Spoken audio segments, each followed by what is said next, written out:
उनने और एक और अच्छी व्यवस्था दी। उस दौर में दो तरह के फंड रहते थे।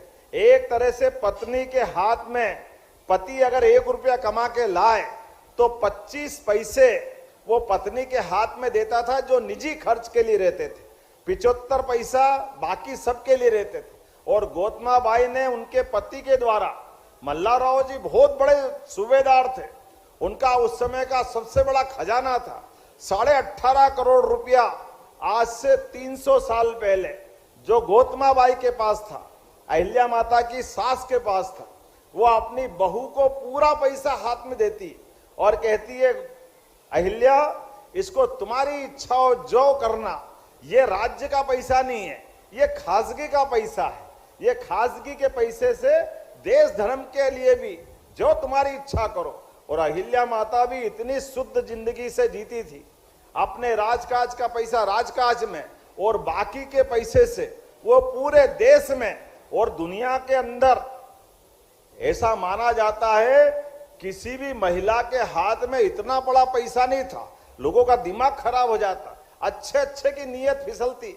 एक बार बाजीराव के बाद वाले पेशवा के परिवार में से ही नीयत फिसली, लेकिन युक्ति बुद्धि से अहिल्या माता ने सबको निपटारा, सबका रास्ता बनाया और अपनी पवित्रता कायम रखी। आज के इस अवसर पर जब हम यहाँ घाट का शुभारंभ कर रहे हैं, महाराज ने कहा कि सिंहस्थ की शुरुआत हमारे यहाँ उज्जैन में हो गई।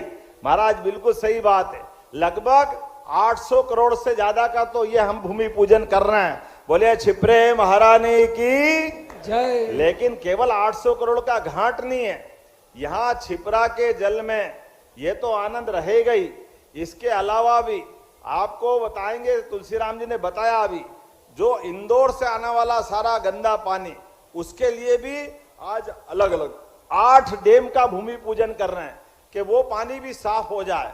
और उसके साफ होने के बाद भी वो अपने छिपरा में नहीं मिलेगा, वो यहाँ से 20 किलोमीटर दूर गंभीर नदी के डैम के नीचे सूखे वाले हिस्से में जाएगा। और हमारे लिए तो ये वाकई अद्भुत हुआ है, छिपरा जी का जहां से उद्गम है वहां कोई हिमालय जैसा बर्फ का पहाड़ नहीं है, कोई ग्लेशियर नहीं है, तो शुद्ध पानी कहां से आए? तो उसका भी फार्मूला निकाला है कि सारा बरसात के समय जब छिपरा जी के जल में बड़े प्रभाव के साथ बाढ़ जैसी स्थिति रहेगी, बारिश के जल को इकट्ठा करके सिलारखेड़ी के तालाब में इकट्ठा करेंगे। एक तरह से नदी का कितना फ्लो होता है, कितना बहाव होता है, वो सारा जल उठा के सिलारखेड़ी में रखेंगे और बाद में बरसात के बाद धीरे धीरे करके छिपरा जी के जल से आपके स्नान का प्रबंधन कर रहे हैं। छिपरा जी के सभी घाट के ऊपर आनंद के साथ स्नान करेंगे, शुद्ध जल से स्नान करेंगे, पूरे साल करेंगे।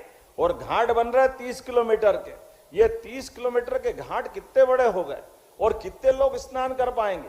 अगर 1 बाय 1 मीटर का अपन हिसाब लगा ले तो 24 घंटे के अंदर इन 30 किलोमीटर लंबे घाट पर अगर स्नान करने वालों की गिनती करें तो 24 घंटे में से 5 करोड़ लोग स्नान कर पाएंगे। 5 करोड़ लोग, इतना बड़ा ये पूरा फैला होगा एक बार में, लंबा पूरा घाट। और केवल ये घाट के अंदर जल नहीं, आने वाले समय में कितने प्रकार से उज्जैन में काम चल रहे हैं, बल्कि आने वाले समय में तो अब हमारे लिए सड़क से तो हम आएंगे जाएंगे, लेकिन ये नदी माता का भी नौकायन से उपयोग करेंगे।